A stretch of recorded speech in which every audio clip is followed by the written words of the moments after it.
Hi friends అందరికీ ఈరోజైతే నేను సింపుల్గా కాకరకాయ పులుసు చేస్తున్నానండి. మన ఛానల్ని కొత్తగా చూసేవాళ్ళు సబ్స్క్రైబ్ చేసుకోండి, నచ్చితే ఒక లైక్ చేయండి.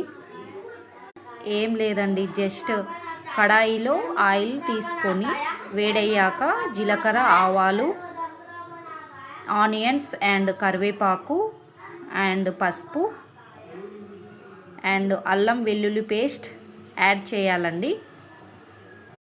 ఇది కొంచెం గోల్డెన్ కలర్ వచ్చేంత వరకు వేగాక మనము ఆయిల్ తక్కువగా వేసుకోవడం వలన మనకు ఫ్యాట్ అనేది రాదండి. ఎక్కువ వాడితే ఆయిల్ ఫ్యాట్ వస్తుంది బాగా.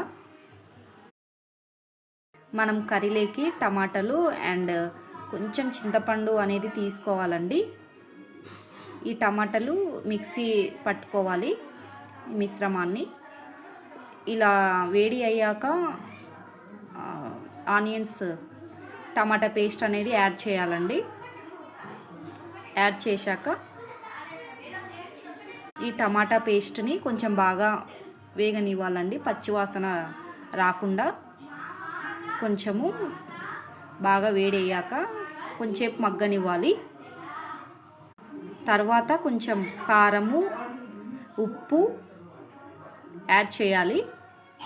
దీనిలో వేయించిన కాకరకాయలు టమాటా పేస్ట్లో యాడ్ చేయాలి అండి. టమాటా పేస్టు కాకరకాయలకు పట్టేంత వరకు బాగా కలుపుకోవాలి. ఈ మిశ్రమాన్ని కొద్దిసేపు బాగా వేగనివ్వాలి అండి. మనం క్యాప్ పెట్టుకొని మనం ఒక 5 మినిట్స్ క్యాప్ పెట్టుకోవాలండి. కొద్దిసేపు ఉంటే ఆయిల్ అనేది తేలుతుంది, మనకు ఆటోమేటిక్ తెలుస్తుంది. కొంచెం వేడి అయ్యాక వాటర్ యాడ్ చేయాలి.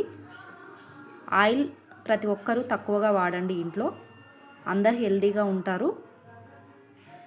వాటర్ వేడి అయ్యాక వాటర్ని కొద్దిసేపు మరిగించాలి అండి. దీనిలో నువ్వుల పొడి యాడ్ చేయాలి. అండ్ ఇది పులుసు కదండి, అందుకని కొబ్బరి పొడి యాడ్ చేయాలి. కొద్దిసేపు బాగా మరిగించాలి ఈ వాటర్ని. ఒక 5 మినిట్స్ ఇట్లా మరిగించాలి అండి వాటర్ని.